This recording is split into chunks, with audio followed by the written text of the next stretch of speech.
Hello guys, welcome back to another video. ഇന്നത്തെ നമ്മുടെ പുതിയ വീഡിയോയിലേക്ക് സ്വാഗതം. ഇന്ന് ഒരു ട്രാവൽ വ്ളോഗാണ്. ഞാനും എൻ്റെ ഫ്രണ്ട്സും കൂടെ കുറച്ച് അമ്പലങ്ങളും ക്ഷേത്രങ്ങളും പിന്നെ കുറച്ച് സ്ഥലങ്ങളൊക്കെ ഒരു ദിവസത്തെ ട്രിപ്പാണ്. ഇന്ന് രാത്രി വരെ ഉള്ള എൻ്റെ ഫ്രണ്ട്സിനോടൊപ്പം സ്പെൻഡ് ചെയ്യാൻ പോവുകയാണ്. എൻ്റെ ഫ്രണ്ട്സ് എന്ന് പറയുമ്പോൾ 8, 9, 10 ഈ ക്ലാസ്സെല്ലാം ഒരുമിച്ച് പഠിച്ച കൂട്ടുകാരാണ് ഇപ്പോൾ വരണത്. ഫ്രണ്ട്ഷിപ്പ് നമ്മൾ ഇതുവരെയും കാത്തു സൂക്ഷിച്ചിട്ടുണ്ട്. നിങ്ങളിൽ ആരെങ്കിലും ഫ്രണ്ട്ഷിപ്പ് ഇങ്ങനെ കാത്തു സൂക്ഷിക്കണമെന്ന് കമൻറ്റ് ചെയ്യണം കേട്ടോ. എൻ്റെ ഔട്ട്ഫിറ്റ് എങ്ങനെയുണ്ട് ഗൈസ്? കൊള്ളാമോ? എനിക്കിപ്പോൾ ധാവണിയിൽ ഭയങ്കര കമ്പം കയറിയിരിക്കുന്നു. കൊള്ളാമെങ്കിൽ ഒന്ന് കമൻറ്റ് ചെയ്തേക്കണേ ധാവണി എങ്ങനെയുണ്ടെന്ന്. പിന്നെ പോയിട്ട് വരാം. 5:30 ആകുമ്പം ബസ് വരുമെന്നാണ് പറഞ്ഞിരിക്കുന്നത്. 5 മണിയായി ഇവിടുന്ന് ഇറങ്ങാൻ പോവുകയാണ്. ചെമ്പിൻ്റെ വീഡിയോ. ഫസ്റ്റ് നമ്മൾ പോയത് ആഴിമല ക്ഷേത്രത്തിലേക്കാണ്. ഒരുപാട് ഭക്തജനങ്ങൾ ആഴിമല ക്ഷേത്രത്തിലേക്ക് പോകേണ്ടത്. ഞാനും എൻ്റെ ഫ്രണ്ട്സും കൂടെ ആഴിമല ക്ഷേത്രത്തിലേക്ക്. എനിക്ക് ഒരുപാട് പുതിയ പുതിയ ഫ്രണ്ട്സുകളെ കിട്ടി. അവരെല്ലാവരും നല്ല വൈബായിരുന്നു. ഞങ്ങളെല്ലാവരും ആഴിമല ക്ഷേത്രത്തിൽ ശിവനെ കാണാൻ പോകാനുള്ള സന്തോഷത്തിലാണ്. ഒരുപാട് നേരം ഞങ്ങൾ ആഴിമല ക്ഷേത്രത്തിലേക്ക് സ്പെൻഡ് ചെയ്തു. ധാരാളം ഫോട്ടോകൾ എടുക്കാൻ ആഴിമല ക്ഷേത്രത്തിൽ നിന്ന് ശിവൻ്റെ മുമ്പിൽ നിന്ന് ധാരാളം ഫോട്ടോ എടുക്കാൻ ഞങ്ങൾക്ക് കഴിഞ്ഞു. അവിടെ നിന്ന് ഞങ്ങൾക്ക് ചൂട് കഞ്ഞി അമ്പലത്തിൻ്റെ വകയായിട്ട് ഞങ്ങൾക്ക് കിട്ടി. അതും കുടിച്ച് ഞങ്ങൾ സന്തോഷത്തോടെ ഒരുപാട് നേരം ഫോട്ടോ എടുക്കാനും അമ്പലത്തിലെ കാഴ്ചകൾ കാണാനും ഞങ്ങൾക്ക് കഴിഞ്ഞു. അത് കഴിഞ്ഞ് ഞങ്ങൾ പോയത് ചെങ്കൽ ക്ഷേത്രത്തിലാണ്. ഇന്ത്യയിലെ തന്നെ ഏറ്റവും വലിയ ശിവലിംഗ വിഗ്രഹമായ ചെങ്കൽ ക്ഷേത്രത്തിലേക്കുള്ള ഞങ്ങളുടെ യാത്രയായിരുന്നു അടുത്തത്.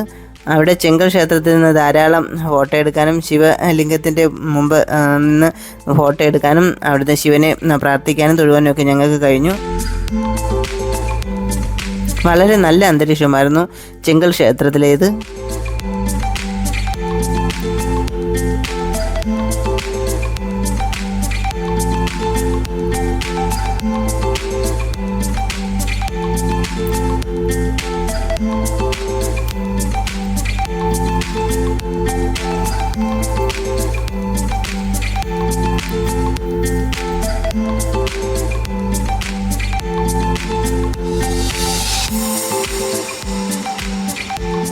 അത് കഴിഞ്ഞ് പോയത് മണ്ടയ്ക്കാടാണ്. മണ്ടയ്ക്കാട് ഞാൻ പൊങ്കാലയിടാമെന്ന് നേർന്നിരുന്നു. കടലിൽ നിന്ന് തേങ്ങ നനച്ചു കൊണ്ടുവന്നു ഉടച്ച ശേഷം മാത്രമേ പൊങ്കാല ഇടാവൂ എന്നാണ് അവിടുത്തെ ചടങ്ങ്.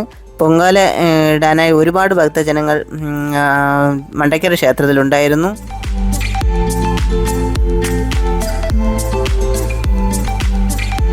നല്ല രീതിയിൽ തന്നെ പൊങ്കാലയിടാൻ എനിക്കവിടെ കഴിഞ്ഞു.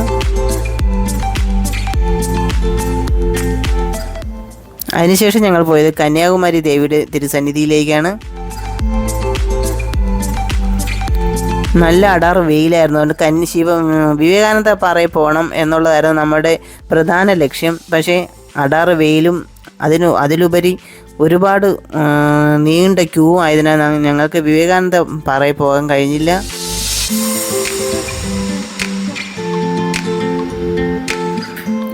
വലിയൊരു ഷോപ്പിംഗ് മാൾ തന്നെ കന്യാകുമാരിയിലുണ്ടായിരുന്നു.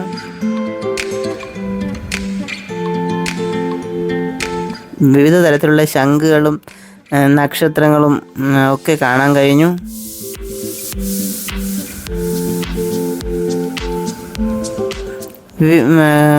കന്യാകുമാരിയിലെ കടൽ തീരത്ത് ഞങ്ങൾ ഒരുപാട് നേരം ഞാനും എൻ്റെ കൂട്ടുകാരികളും കൂടെ സ്പെൻഡ് ചെയ്തു. ദൂരെ നിന്ന് വിവേകാനന്ദ പാറയും ഒക്കെ കാണാനേ ഞങ്ങൾക്ക് കഴിഞ്ഞുള്ളൂ. ഇനി അടുത്ത തവണ വരുമ്പോൾ ഞങ്ങൾ എന്തായാലും വിവേകാനന്ദ പാറയിൽ കയറുമെന്നുള്ള കരുതിയാണ് ഞങ്ങൾ അവിടെ നിന്ന് തിരികെ വന്നത്.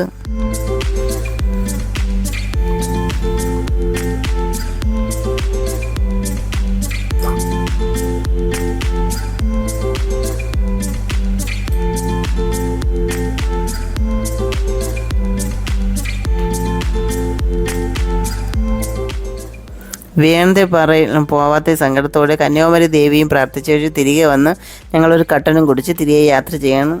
ഞങ്ങൾ സുഹൃത്തൊക്കെ ഞങ്ങളൊക്കെ നല്ല ഡാൻസർ ആയതുകൊണ്ട് വണ്ടിയിൽ നല്ലൊരു ഡാൻസ് വൈബോടുകൂടിയാണ് തിരികെ വീട്ടിലേക്ക് വന്നത്.